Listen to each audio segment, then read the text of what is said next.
Si esto enseñas a los hermanos, serás buen ministro de Jesucristo, nutrido con las palabras de la fe y de la buena doctrina que has seguido.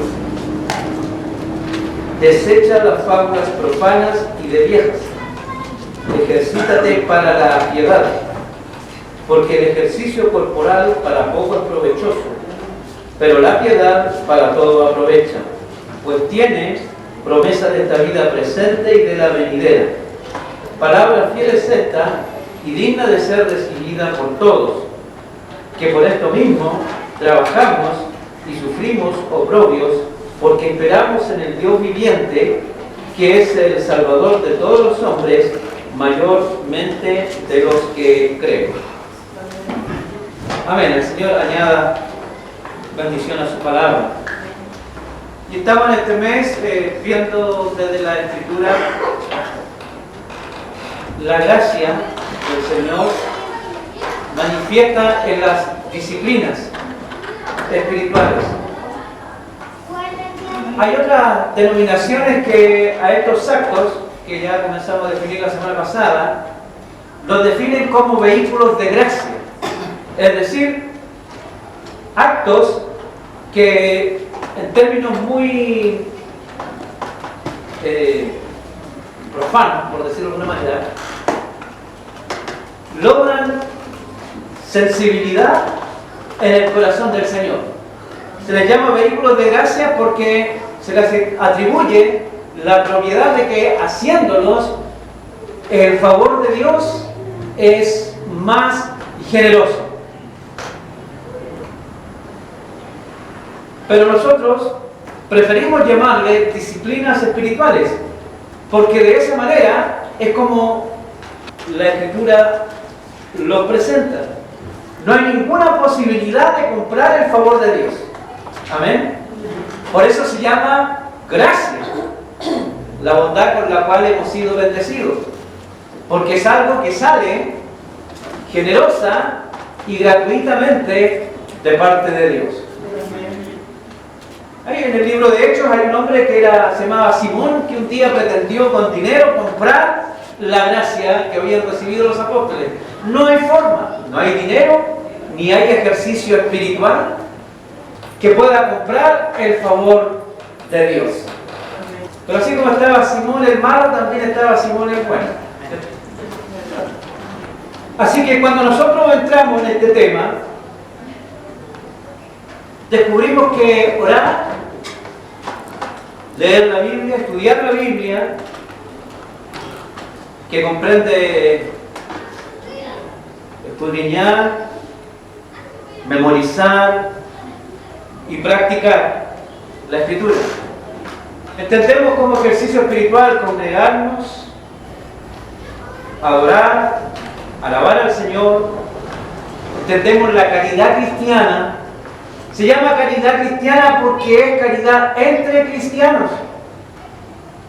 Eso es lo importante que hay que tomar en cuenta de la Escritura, los términos que usa la Biblia.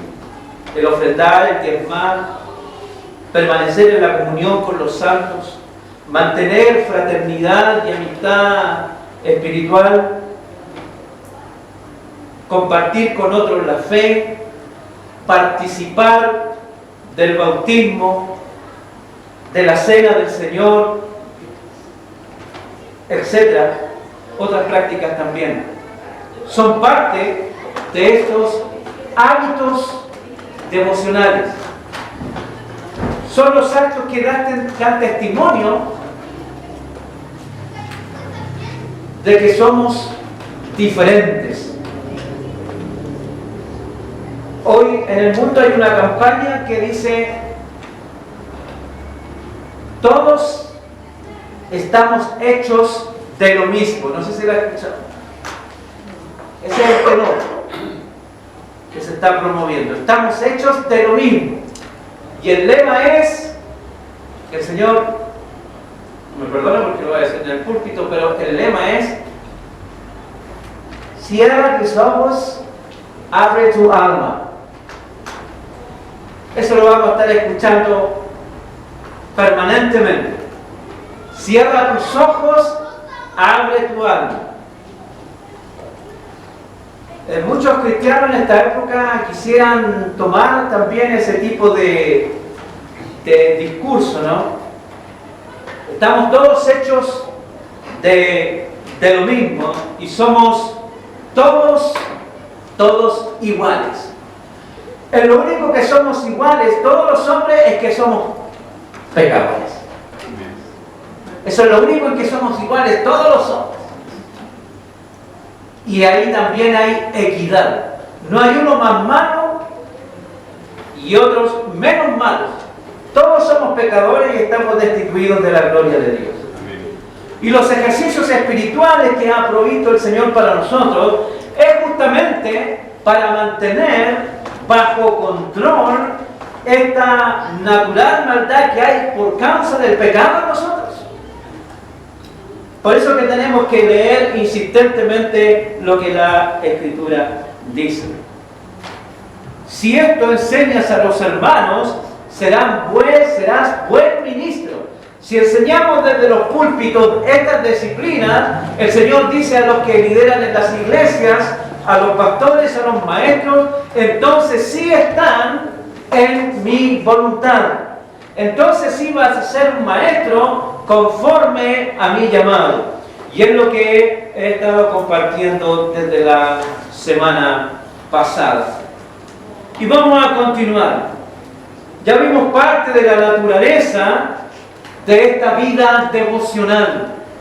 Hermano, devoción significa aquello a lo cual nosotros ponemos todo nuestro afán, todo nuestro interés.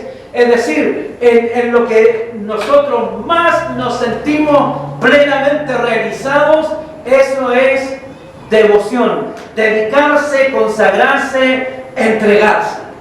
Eso es la devoción. Amén. Y la vocación es el llamado. Y nosotros hemos sido llamados a dedicarnos por completo a hacer la voluntad de Dios. Amén. Así que Dios nos ayude en esto, a profundizar y crecer permanentemente en la voluntad del Señor. En esta porción, la Escritura dice en el versículo 9, palabra fiel es esta. En este sentido, la palabra fiel significa una verdad fidedigna, una verdad incuestionable, una verdad absoluta. Palabra fiel es esta. Y dice, y digna de ser recibida por todos.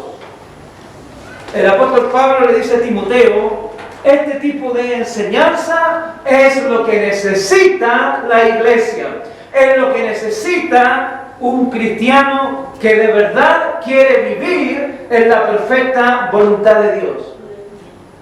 Y por lo tanto, cada creyente no tiene en su orden, en sus prioridades, urgencia mayor que vivir conforme al mandamiento de Dios en su vida. Y el versículo 10 agrega que por esto mismo trabajamos y sufrimos oprobios, porque esperamos en el Dios viviente, que es el Salvador de todos los hombres, mayormente de los que creen. Hermanos, vivir a la manera del Señor Jesús es una permanente demanda. Es una exigencia constante. Nunca, mientras estemos en el plano humano, en el plano natural, vamos a alcanzar el peldaño más alto. Recuerde que la enseñanza de la Biblia nos dice que nosotros debemos aspirar a escalar en nuestra devoción y en nuestra vocación, de modo que lleguemos a la estatura, a la plenitud de Cristo. Ese es el modelo. Por supuesto que lo entendemos nosotros haciendo la comparación real de la tremenda, de la abismante diferencia que hay entre el Señor Jesús y nosotros, pero el Señor no quita por eso la exigencia. Dice, deben aspirar y esforzarse permanentemente para acercarse lo más posible a vuestro ideal. Porque el modelo que nosotros tenemos no es humano, es divino. Nuestro modelo es la persona del Señor Jesús, en devoción, en sacrificio, en entrega, en pensamiento, en obediencia, en moral. Todo lo que representa para nosotros el Señor Jesús, a eso debemos aspirar. Amén. Y obviamente las disciplinas espirituales, siendo Él Dios con nosotros, no dejó de practicarlas para darnos ejemplo. El apóstol Pablo entendía que ser cristiano es vivir para imitar a Cristo. Él decía, ser imitadores de mí como yo lo soy de Cristo. Esta carta pastoral del apóstol Pablo a Timoteo y a Tito también, ya di algunos detalles de lo que fue Timoteo y el entorno de él allí en Éfeso, que estaba en una ciudad muy bullente, que tenía todas las características para tener el título de gran metrópolis. Por lo tanto, los creyentes de esa ciudad, al igual que nosotros, tenían miles de tentaciones a las cuales enfrentarse todos los días. Pero bendito sea el Señor, Timoteo estaba preocupado de proporcionarles una instrucción tan sana que estas tentaciones del mundo no hicieran mella, no permearan a la vida de cada uno de los miembros de su congregación. Hermanos, desde el púlpito se sufre cuando se ve a los hermanos apartados de la gracia. Hay una verdad espiritual en la cual el apóstol Pablo hace tremendamente hincapié sobre Timoteo y esperaba que a su vez Timoteo las impartiera sin carga a los miembros de la iglesia. El versículo 15 dice, ocúpate en estas cosas, permanece en ellas para que tu aprovechamiento sea manifiesto a todos. Aquí la Escritura nos introduce en un término muy especial y que someramente lo examinamos la semana pasada. En la versión NBI, que nos aclara mucho con el lenguaje actual, toma el concepto de permanecer y lo pone en un lenguaje que sea de fácil comprensión para nosotros hoy. Y cuando la Biblia dice, en la versión Reina Valera, permanece en ellas, en la NBI dice, entrégate de lleno a ellas.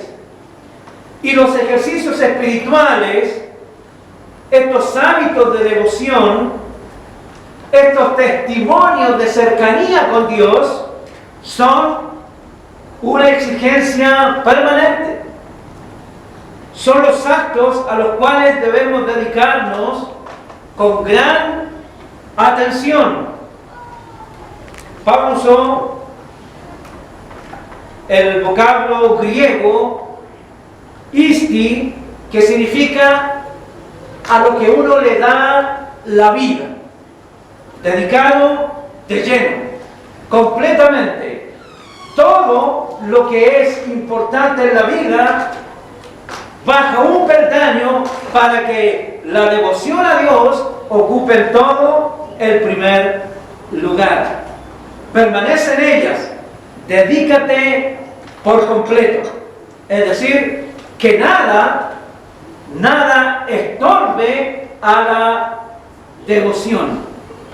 Pablo en este sentido proporciona a Timoteo, de alguna manera, instrucciones acerca de sus responsabilidades ineludibles, las que hacen la diferencia, las que distinguen a un cristiano del mundo. En este mismo párrafo, en los versículos 12 y 13, el apóstol Pablo les dice, ninguno tenga en poco tu juventud, sino sé ejemplo de los creyentes. Y dice, en palabra, en conducta, en amor, en espíritu, fe y pureza. Y entre tanto que voy, ocúpate en la lectura, la exhortación y la enseñanza.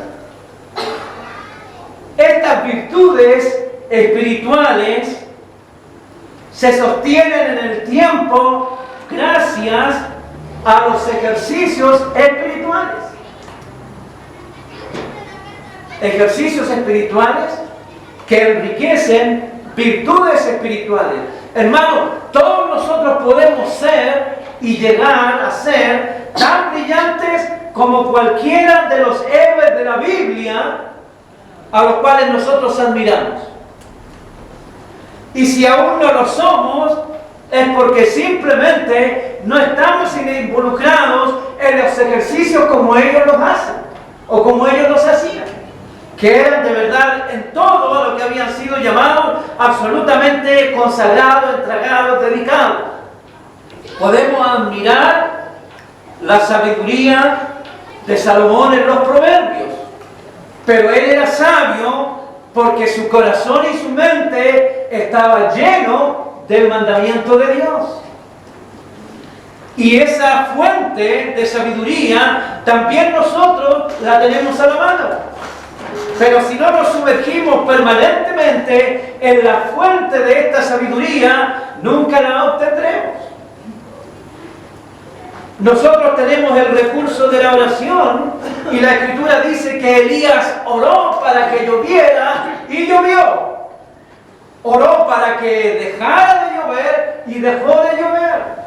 Elías tenía el recurso de la oración y su oración era poderosa porque oraba fervientemente. Y descubrió que la oración de verdad es un arma espiritual poderosa. Y disfrutó de ese poder porque practicaba la oración. Y eso lo podemos aplicar, por supuesto, a todos los ejercicios espirituales. Santiago llega a decir que todos los héroes del Antiguo Testamento, a los cuales nosotros admiramos, dice, eran hombres iguales a nosotros. Y da el ejemplo de Elías. Pero Elías clamó, el Dios del cielo lo oyó y cayó fuego del cielo. ¿Y quién era Elías? Un Daniel cualquiera, un Simón cualquiera, un rey cualquiera, pero él vivía lo que creía. Amén. Como también tenemos mujeres brillantes, como una Ruth, como una Débora, pero que hacían, eran hombres y mujeres que vivían lo que creían. Y eso es lo que hace la diferencia y lo que le da a estas prácticas el carácter de ejercicio, es decir, algo que permanentemente nos mantiene en movimiento. Así que estos ejercicios, de acuerdo a la enseñanza bíblica, son vitales para la vida cristiana, no son postergables, no hay ni transferibles, por supuesto. Y digo esto transferible, yo me encuentro con muchos hijos de cristianos que cuando yo me encuentro con ellos y le hablo de la iglesia y de venir, dicen, no, yo no voy, pero mi mamá va y ella ora por mí. Nada, es re poquito lo que puede alcanzar con eso. Algunos maridos me han dicho, no, si mi señora va. Otros padres me han dicho, mi hijo va, mi hija va. Pero claro, ese hijo obtiene, esa madre fiel, ese esposo fiel, viene y recoge la porción de bendición que es para él, que es para ella, pero no es transferible.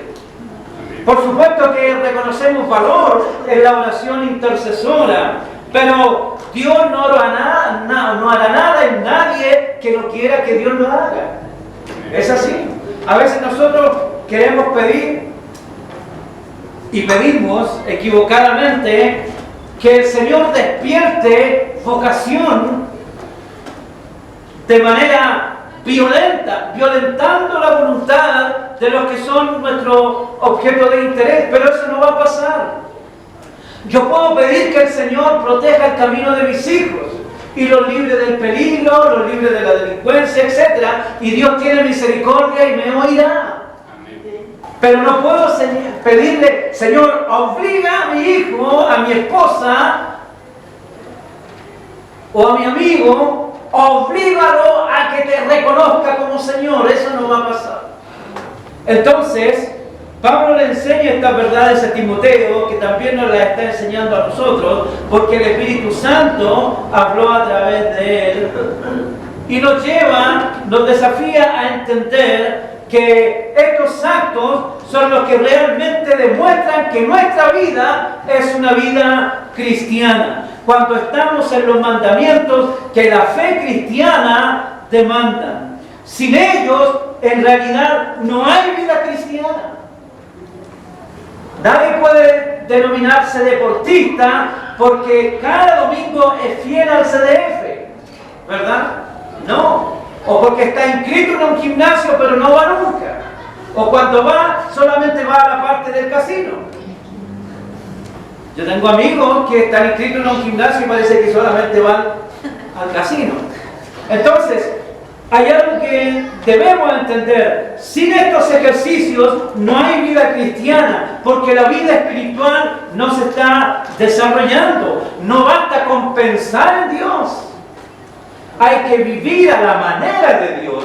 Eso es el Evangelio. Con todas las demandas que curiosamente son las que bendicen nuestra vida permanentemente. Ahora, quienes no las practican, hay dos posibilidades. Una más fatal que otra. Quienes no practican los ejercicios espirituales, ¿sabe qué? Tenemos toda la autoridad para decir, no los practican porque no son cristianos. Esa es la primera sentencia y es violenta.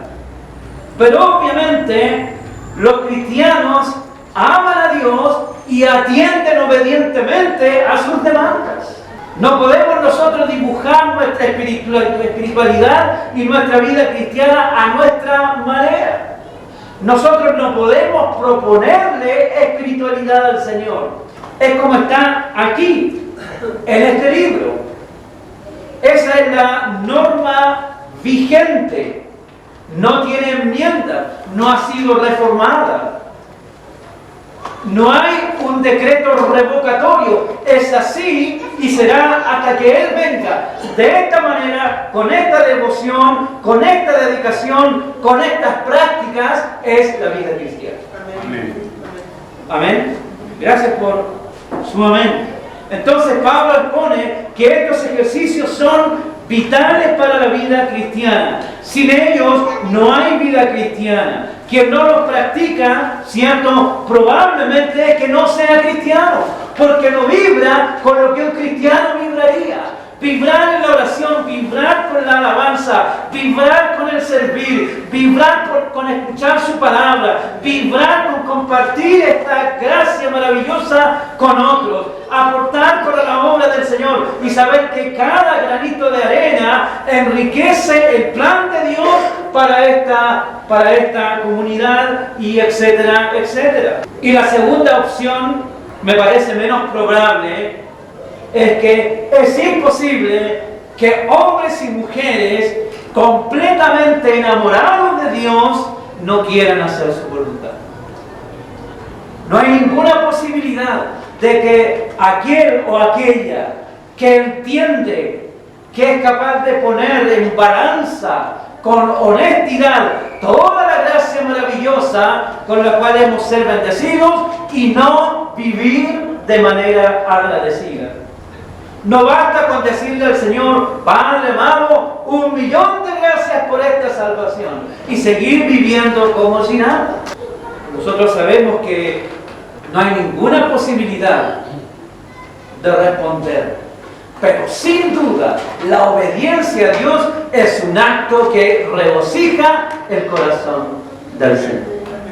Ahora, el versículo 8, entendiendo el contexto que expliqué la semana pasada, dice, porque el ejercicio corporal para poco es provechoso, pero la piedad, que es otra forma de decir la santidad, es decir, el conjunto de ejercicios que dan testimonio de que nuestra espiritualidad está viva. Amén. Para todo aprovecha. Es decir, el principal beneficiado con estas prácticas es el que la practica. Dios es santo eternamente. No se santifica por causa de nuestra santificación, ni se perfecciona por causa de nuestro perfeccionamiento. Todo lo que nosotros aspiramos ser, Él ya lo es. Y nos comparte de lo que es, para que nosotros alcancemos a ser como Él quiere que seamos. Porque el ejercicio corporal para poco es provechoso. Recuerda, esto tiene que ver con todos los afanes a los cuales nosotros dedicamos tanta dedicación. No hay que dejarlos de lado, pero primero pongamos las cosas en la perspectiva espiritual. No son ejercicios que se puedan tomar a la ligera, como comparativamente lo explica el versículo 8. Porque efectivamente nosotros primero actuamos y después consultamos. Una de las cosas terribles con las cuales Dios tiene que lidiar permanentemente o lidiar permanentemente es que sus hijos tienen el hábito o la mala costumbre de presentarle hechos consumados y después de eso esperar que Él arregle el entuerto. Comparativamente con el ejercicio físico, el espiritual se impone. Hay una diferencia radical entre elegir un trabajo e ir al trabajo al cual Dios nos ha inspirado. La gente hoy en día hace muchos ejercicios. Estamos en una época donde el culto al cuerpo es una religión. Y el culto al cuerpo en todas sus expresiones, en cuanto a la comida, al vestuario, en cuanto a la apariencia, y también una idolatría a la supuesta salud. Pero curiosamente, todos los ejercicios en los cuales permanentemente hoy la sociedad está enfrascada por la salud, terminan enfermándolos. Los comentaristas de los Panamericanos ayer hablaban de lo que era la cultura física, tener cultura deportiva. Los remeros que ganaron medallas, ellos hacen un tremendo esfuerzo y tienen gran fuerza muscular, tienen unos pectorales extraordinarios y los brazos fuertes por causa del ejercicio. Claro que después terminan, decía él, con tremendos problemas en los rotatorios, ¿cómo se llama? En los huesos que permiten la rotación del codo, de los brazos, y al final este hombre, lo que era extraordinario, al final terminaba matando. Después hablaron del golf y dijeron, no, el golf es un ejercicio que aunque se ve muy sencillo lleva al deportista a esforzarse en lo aerodinámico, lo que les permite una respiración extraordinaria. Claro que después terminan con una tremenda discopatía porque el swing le provoca ciática y etcétera, etcétera. Y uno de los comentaristas dijo, bueno, entonces me voy a dedicar al ajedrez. Y el comentarista dijo, bueno, el ajedrez siempre está ahí sentado mirando las piezas, pero lamentablemente en su vejez viven de jaqueca y tremenda cefalea. Al final ningún ejercicio era bueno. Por eso que la Escritura acá nos dice, de verdad que el ejercicio corporal para poco es provechoso, pero la piedad para todo aprovecha. Hay que tener equilibrio, y el Espíritu Santo es el que es capaz de poner en nosotros ese equilibrio comparativamente. Pero Dios tenga de nosotros misericordia y nos dé sabiduría para entender el contexto de lo que la palabra del Señor nos está diciendo. Toda la gente hoy en día está involucrada en alguno de estos tipos de prácticas de ejercicio porque quiere mejorar su vida. La gente entiende que si va al gimnasio o hace tal o cual ejercicio, tendrá buena salud. El ejercicio se vuelve de alguna manera un medio para obtener algo. Pero en el tema espiritual hay una diferencia, porque estos ejercicios no son un medio, sino que son el resultado. La gente hace ejercicios para estar sano, supuestamente. Un antiguo pensamiento griego decía, mente sana, cuerpo sano. Pero nos damos cuenta que ahí hay algo espiritual un poquito corrupto. Pero los cristianos que hacen ejercicios espirituales es porque están verdaderamente sanos y fuertes espiritualmente. Amén. Practicarlos es un síntoma precioso de que nuestra vida espiritual está permanentemente en crecimiento. No practicarlos nos dice que estamos enfermos. Los ejercicios espirituales hablan de espiritualidad viva, despierta, radiante, vigorosa, fuerte, sana. Los ejercicios espirituales dicen que este hombre, esta mujer que los practica, es un cristiano maduro, que ha avanzado, que ha crecido y está en el centro del propósito de Dios para su vida. Y tienen este carácter permanente. Se practican todos los días para que tengan y cumplan el propósito para el cual el Señor nos lo ha dado. No se pueden dejar de lado, no son opcionales. Es como decir, hoy he decidido descansar de respirar. Eso no es posible. Usted, si no respira, se muere. Si un cristiano no ejercita su vida espiritual, también se muere. El Espíritu Santo dice por medio de Pablo, no apaguéis el Espíritu. Y estos ejercicios espirituales mantienen nuestro espíritu siempre vivo, vigente, animado, aunque estemos en enfermedad, aunque estemos en alguna situación desmejorada, estemos soportando una prueba o luchando con una tentación. Esta fortaleza espiritual que provee el Espíritu Santo a través de estos ejercicios son los que nos hacen vencedores. Amén. Cuando la Biblia habla de orar, por ejemplo, en primera de Tesalonicenses 5:17 dice, orar sin cesar.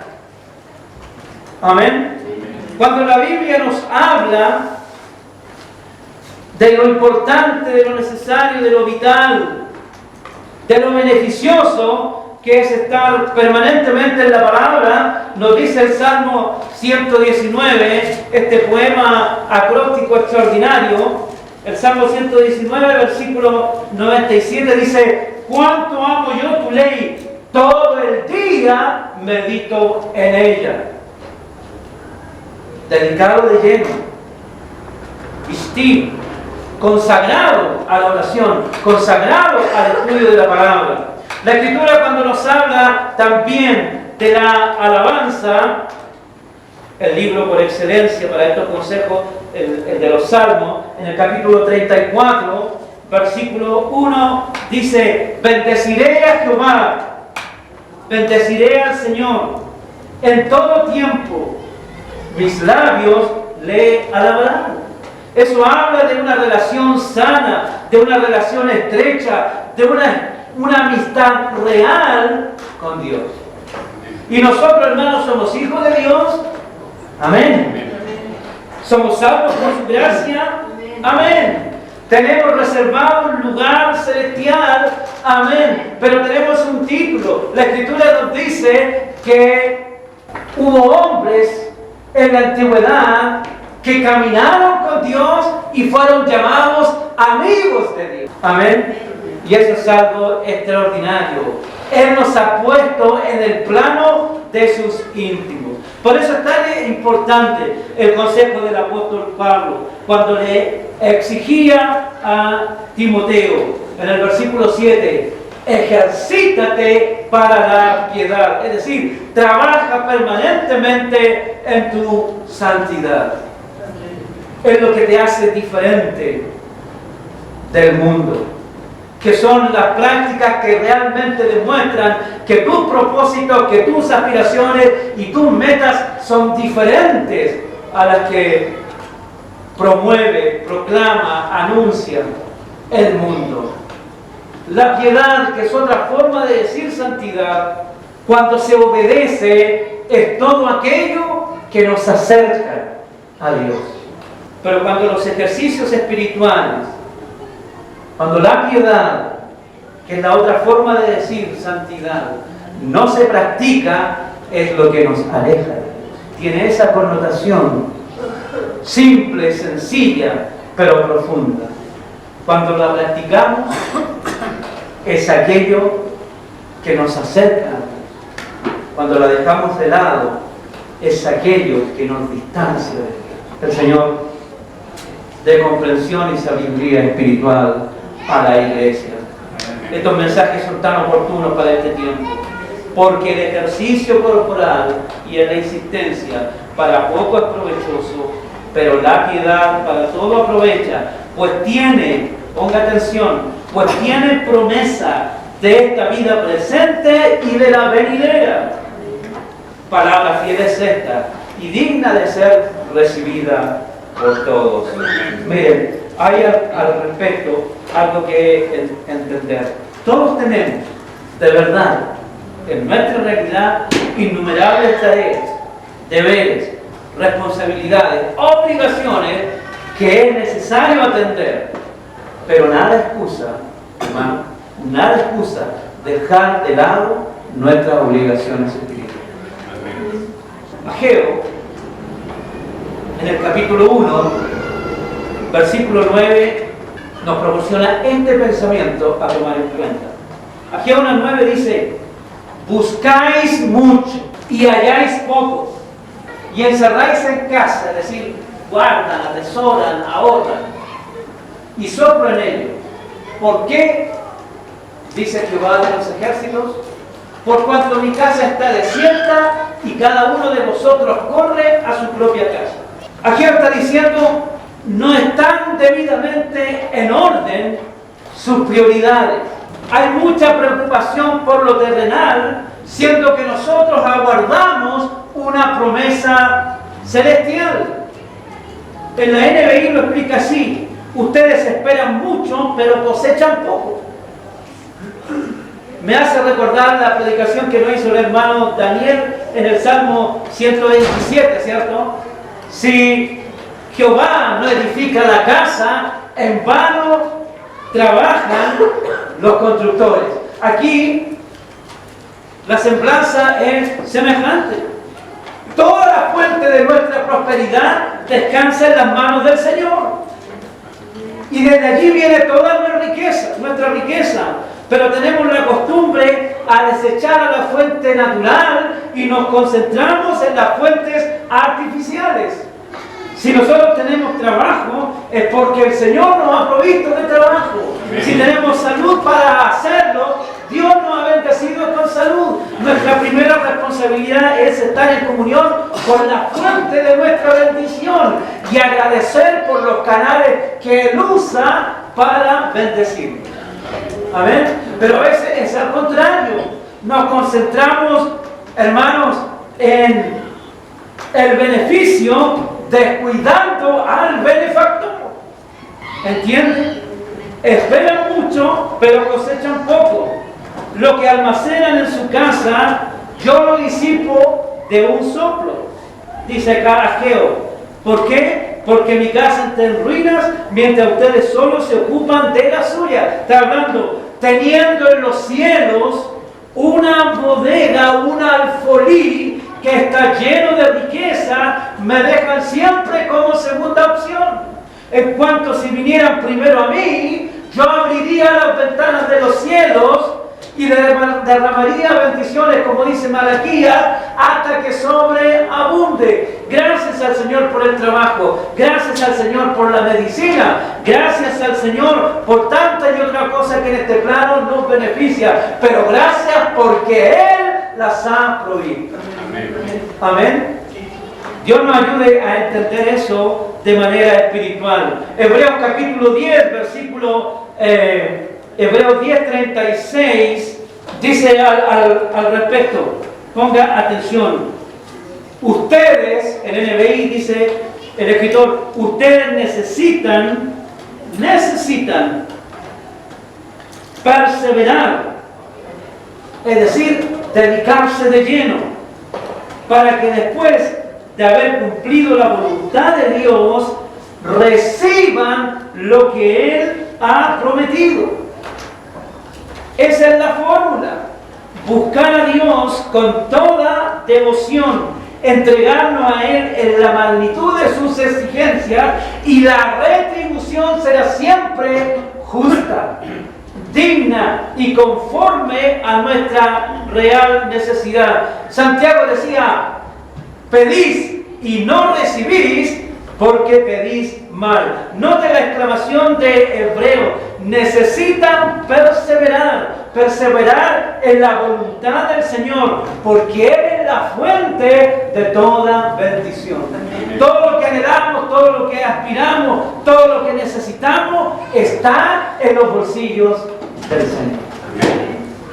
Cada vez que Él meta la mano al bolsillo, no sacará una limosna, sino que al contrario, lo poquito que Él saque siempre será más que suficiente.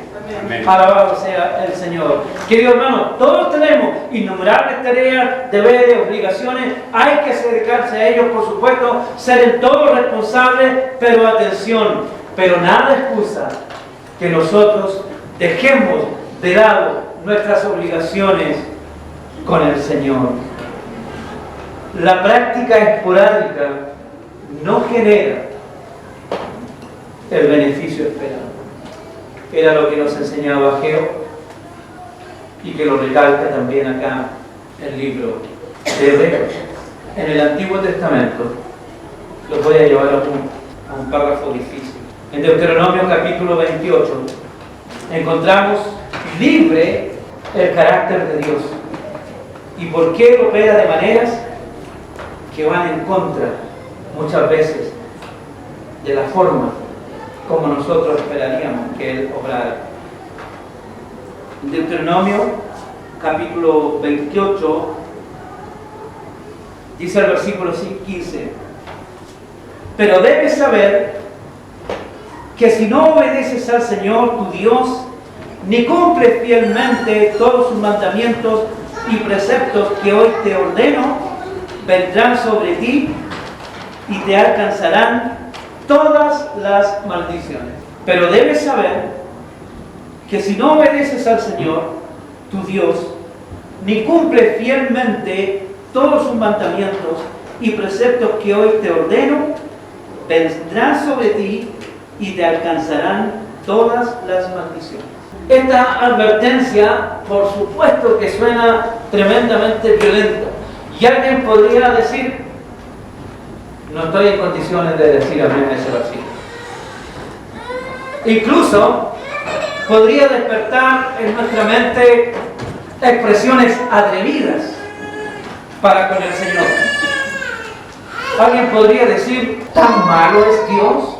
¿Por qué Dios tan veleidoso o caprichoso? Si bastaría que Él diga y está bien. ¿Por qué el Señor siempre tiene que complicar la cosa?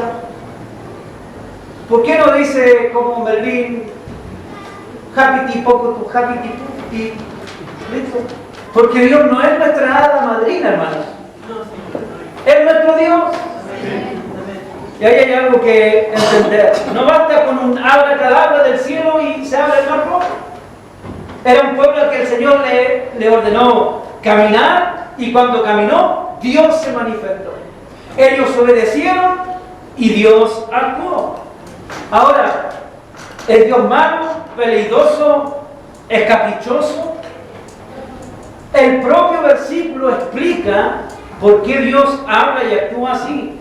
Porque Él dice: si no obedeces al Señor tu Dios, ni cumples fielmente todos sus mandamientos y preceptos que hoy te ordeno, vendrán sobre ti y te alcanzarán todas estas maldiciones. Hermano, desde que el mundo está caído por causa del pecado, se han derramado, se han dispersado por el mundo cientos de calamidades que son producto del pecado. La muerte, la violencia, la escasez, etc. Todo lo que usted y yo vemos todos los días, ya no solo en las noticias, sino que una maldad tan desatada que nosotros todos los días vemos, somos testigos oculares de esa maldad desenfrenada. Pero ¿qué dice la Escritura? Que si nosotros estamos en la perfecta voluntad de de Dios y obedeciendo lo que Él nos demanda, esas cosas no nos alcanzarán.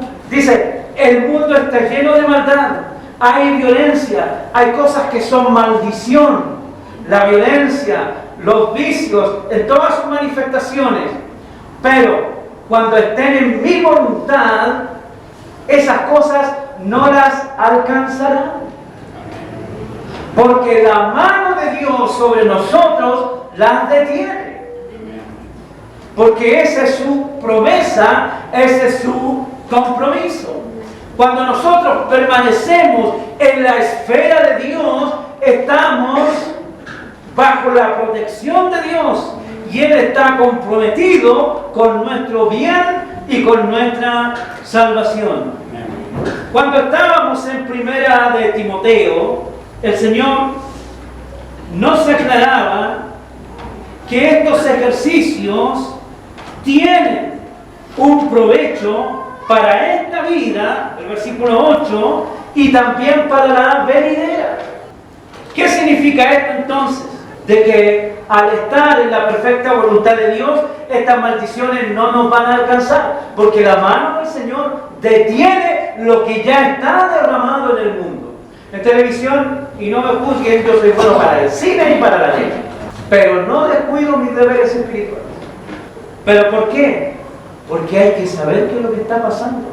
Y ahora no es necesario salir al mundo para ver lo que está pasando. El mundo puede entrar por nuestra ventana y vemos lo que está pasando. En televisión decía, hoy es tan injusto, hay tanta maldad, hay tanta depravación, que es injusto que hoy día las niñas no puedan salir con mini o ropa estrecha porque la calle está llena de depravados que puedan atentar. Es injusto. Pero yo les digo a los padres que tienen hijas lolitas, nietas lolitas, que ya que sabemos que esta maldad está derramada en el mundo, nosotros tenemos que ser más astutos que el mundo y no dejar que se exponga. Puede que sea injusto que una linda adolescente, ¿cierto?, no pueda mostrar sus atributos, pero la maldad existe, la depravación existe. No podemos nosotros desconocer que eso está allí y es un peligro latente.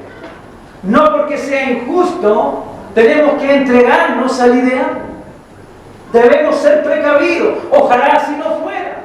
Como cuando uno dice, es injusto que un niño no pueda salir de la calle, tomar su celular y examinarlo sin que tenga que exponerse a que se lo roben. Es injusto, pero en la calle está llena de delincuencia y hay que decirle, no te expongas a la hija y al hijo. Eso es lo que está diciendo el Señor. Entiendan la realidad. Hay un mundo caído donde la depravación es total, pero el que camina conmigo y es protegido por mí. ¿Qué es lo que tengo que decirle yo al final? El ejercicio espiritual tiene un beneficio para la vida presente y también para la vida venidera. ¿Sabe en qué nos beneficia practicar los ejercicios espirituales en cuanto a nuestra salvación y cuando vivamos en la eternidad con el Señor? No lo sé. No sé de qué manera me beneficia. No sé cómo vamos a practicar allá la oración si Dios va a estar presente. No sé cómo vamos a practicar la lectura bíblica si vamos a recibir de la propia boca de Dios los nuevos consejos.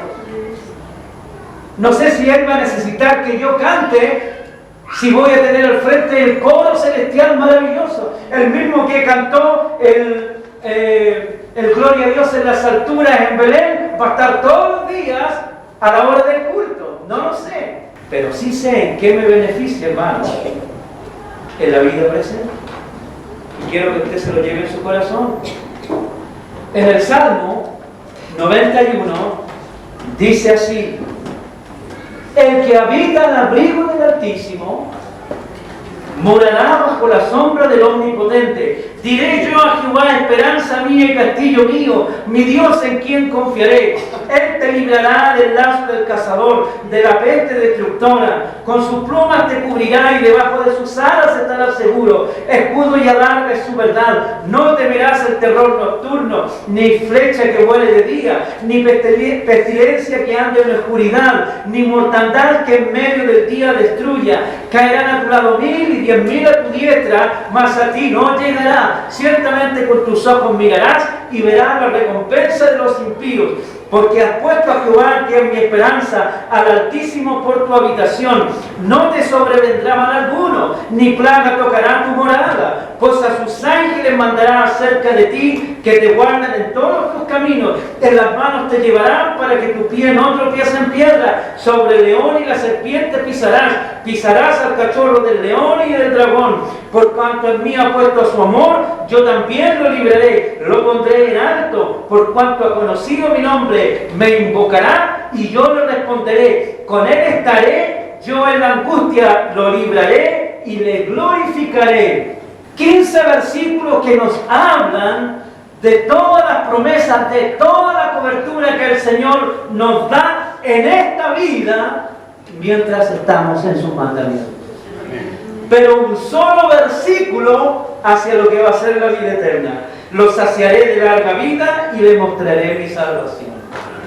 Es decir, para todo lo que nos sirve el ejercicio espiritual en el reino de los cielos, el Señor aplica un solo versículo. Dice, allá todo será nuevo, porque esperamos del cielo, ¿cierto? Esperamos de parte del Señor, como dice Apocalipsis, cielo nuevo y tierra nueva, donde mora la justicia. Pero en cuanto a nuestra vida terrenal, el Señor en el Salmo 91 expone en 15 versículos, es decir, el 95% del Salmo, a todos los beneficios que tiene en esta vida practicar permanentemente el ejercicio espiritual, que no es otra cosa que comunión con Dios. Amén. Dios nos bendiga a cada uno de nosotros y estemos permanentemente orando para que Él nos dé entendimiento, nos dé capacidad intelectual para entender su palabra, pero también que Él nos dé discernimiento espiritual acerca de lo provechoso que es obedecer. Amén. Pongámonos en pie para orar y terminar el culto.